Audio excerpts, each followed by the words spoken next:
stvarno sam zahvalan na svom detinjstvu i onako tom pubertetu šta sam sve prošao, jer sam prošao situ i rešeto. A nisi mnogo najebo? Taj fazan?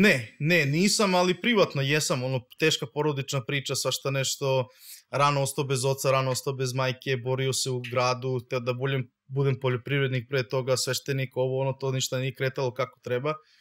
Pronalazio sam se, dosta puta sam dolazio u situaciju nervnih slomova gde ne znam šta da radiš, imao sam kredit, imao sam stan, razveo se od žene, pokušavao sam da dođem do nekih finansija, čisto da preživim, i sve to kad prođeš, kada pokušaš da shvatiš da je uvek bitno to sutra, gde treba ti da kažeš ustajemo, radimo, idemo dalje, bit će bolje.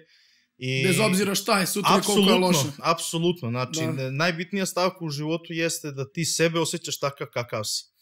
Da ne dođeš u situaciju da lažeš samog sebe, da radiš nešto što nije ispravno kako ti osjećaš. Znaš, kad osjetiš u stomaku, kad ti ovdje dole nešto igra, nemoj to da radiš. Nije nešto dobro, ne odgovara ti.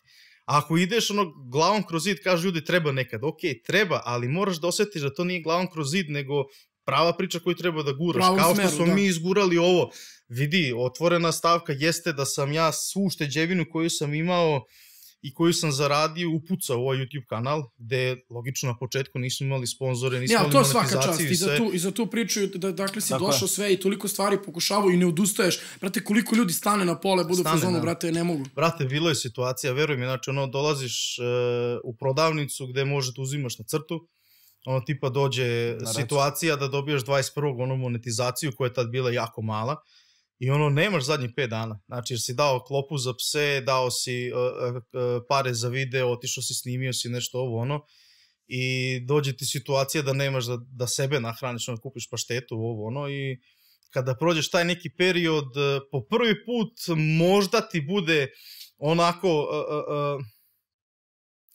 ne znam, čudno, znaš, pa se toga sećaš baš taj period. To je možda motivator, a? Jeste, ali vidi, ja sam to prošao 10 puta u životu. Znači, nisam samo sad kad sam kretao YouTube, ja sam imao iskustva sa tim. Ja nikad neću zaboraviti situaciju kada sam radio u Neltu, plata je bila 45.000 plus putni troškovi, to neki 49-50, osnovni troškovi za život su bili 42.000 zajedno sa kreditom, infostanom i svašta nešto, 8.000 dinara mi je ostavilo, sipam gorivo da idem na posao.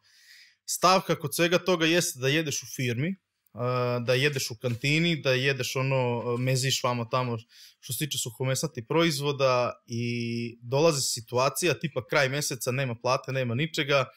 Ja radio 3. smenu u petak, ne, lažem, 1. smenu u petak, završio je u firmi, a sledeći odlazak na posao u ponedeljak u 3. smenu. A para nema. Letnje vreme, ringlovi, brate, došli. I sad po Novom Sadu niko ne bere ringlove. Oko moje zgrade sve su drva od ringlova i sve.